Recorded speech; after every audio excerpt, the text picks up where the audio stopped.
জামালপুরের প্রতিবন্ধী যুবক নেহালকে জাতীয় তরুণ সংঘের পক্ষ থেকে আর্থিক অনুদান প্রদান।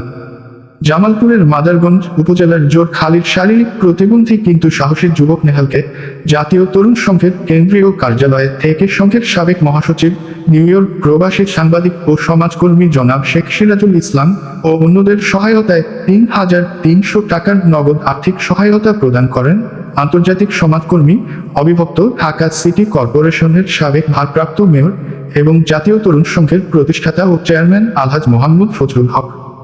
আরও উপস্থিত ছিলেন সংঘের জামালপুর পৌর শাখার সভাপতি হাবিবুর রহমান সহ অন্যান্য নেতৃবৃন্দ। মাদারগঞ্জের মেলান্দু উপজেলার এসপি জনাব মোস্তাফিজুর রহমান বাবুল ও মাদারগঞ্জ উপজেলার ইউএনও জনাব সুমন চৌধুরী, জনাব ফজলুল হক, শেখ সিরাজুল ইসলামও জাতীয় তরুণ সংঘকে ফোনে ধন্যবাদ জানান। সন্ধ্যায় জনাব ফজলুল হক জোরখালী বাজার পরিদর্শন করেন ও বিভিন্ন স্তরের মানুষের সাথে মতবিনিময় করেন। তিনি জোরখালীতে রাত্রি যাপন করেছেন। আশা করা যায় তিনি জামালপুর জেলার বিভিন্ন উপজেলার সফর করবেন ইনশাআল্লাহ। সবাই দোয়া করবেন। মহান ও সর্বশক্তিমান আল্লাহ আমাদের সহায় হন। বিসমিল্লাহির রহমানির রহিম। নামুদু সাল্লাল্লাহু রাসূলি কারীম আম্মা বাদ। জাতীয় তরুণ সংঘ সরকার অনুমোদিত জাতীয় ভিত্তিক যুব সমাজ কল্যাণ প্রতিষ্ঠান 5 যুগ 60 বছর হয়ে গেছে। 1 অক্টোবর হাজারীবাগে শুরু। আমাদের সাবেক মহাসচিব শেখ সিরাজুল ইসলাম লন্ডন প্রবাসী সাংবাদিক প্রথম আমাকে নেহালের বিষয় জানান। তখন আমরা বললাম যে আমি দেখতে চাই, দেখে আছি, যাই হয় 10 টাকা পারি, 20 টাকা পারি, তো বলিদের থেকে আমরা কিছু 3,300 টাকাকে পকেট করি, ঈদ করি সবাই। যাই হোক, আমি বাজারগঞ্জে নতুন না, এখানে বহু আসছি। আমার ভাই হায়দার আছে এখানে, সে জাতীয় তরুণ সভা মাদারগঞ্জ পড়াশোনার সাথে। আমাদের নার্গিস আপ অনেককে চিনবে, দেশে কিনা এখানে আরো অনেকের সঙ্গে আগে এদিকে ভাই আমার সাজু কামার ভাই, সে আমার ভাই ইয়া হাফিজুর রহমান ভাই, এখানে আপনারা আরো অনেকে জানি আসলো, আরো লুৎফর, এখানে অনেকেই পরিচিত। তা আমি আশা করবো একটু পরে আমি আরো কথা বলবো। জাতীয় তরুণ সংঘ শক্তিশালীভাবে গড়ে তুলে, এটা কোনো রাজনৈতিক সংগঠন না।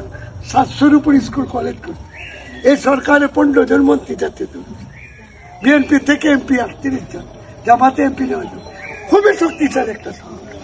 এ দেশের শতকরা সচিব 80 এই তরুণ সংঘ। একটা মন্ত্রীও যে কাজ করতে পারে হলো জামা কাজ। আমি যেটা চাইবো সততা, দক্ষতা। এই যে আমি বাসে করে চলে গাড়ি দিয়ে আসলে তো এখানে হইতো না, তাহলে তো এই সবার দিতে পারতাম। আমি এখানে আরো স্কুল চাইবো, ক্লিনিক করা যায় কেমনে। সামনে নির্বাচন আসতেছে, সৎ লোক আনে, অসৎ লোকে এক হয়, রাতে মদ খায়, বদমাশি করে, ভালো লোকগুলো এক হয়। আমার এই ভাই সাংবাদিক সাজু কামার খুবই মহব্বত, আমি গুলশানে থাকি। আমি আর কথা বাড়াবো না, তার ছোট্ট মনে যাচ্ছে আল্লাহ আল্লাহ মাসাল্লাহ রব্বানা রব্বানা ইয়া আল্লাহ আমার এই ভাগনা তার এই অবস্থার ভিতরে তার যারা কাজ করে তাকে দেখে আমার মনে পড়ে গেল কানাডার ভ্যানকুভারে 1986 সালে প্রফেসর গেনগার্ডে দেখা হয়েছে। উনার নিচের 2টা পাও ছিল না, হাত দেবল নেহালের মতো পাটো এরকম, অথচ উনি গাড়ি চালান। উনার স্টিয়ারিং এ দেওয়া থাকতো, উনি লেখাপড়া করেছেন, প্রফেসর হয়ে গেলেন। তা আমি আশা রাখবো নেহাল, তুমি মনে মনে বই পড়বো, হাত দিয়ে দিতে চা দিতে পারো, বইয়ে পড়তে পারো, মানুষের উপকার করো, ধূমপান কেউ করবেন না, মদ্যপান করবেন না, শিশুকে গড়ে তুলবে। আমার ছোট্ট একটা নাতি হাতে বানা, ওকে আমি কোরআনে হাফেজা করতেছি, কিন্তু সাথে সাথে তার বৈজ্ঞানিক করতে। ইরান কিন্তু খালি হাফেজ দিয়ে আজকে আমেরিকার সঙ্গে লড়ে, ওরা যোদ্ধা হয়েছে, বৈজ্ঞানিক হয়েছে। এটা আমরা চেষ্টা করবো, সরকার বিরোধী দল সবাই মিলে এই দেশকে গড়ে তুলে, এই জাতিকে গড়ে তুলে।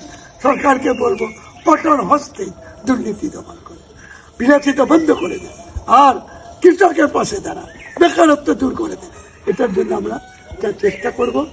স্থানীয় সরকার নির্বাচনে ভালো ভালো লোক, 1 লক্ষ স্বাস্থ্যকর্মী যাবে, আমরা ট্রেনিং দিব।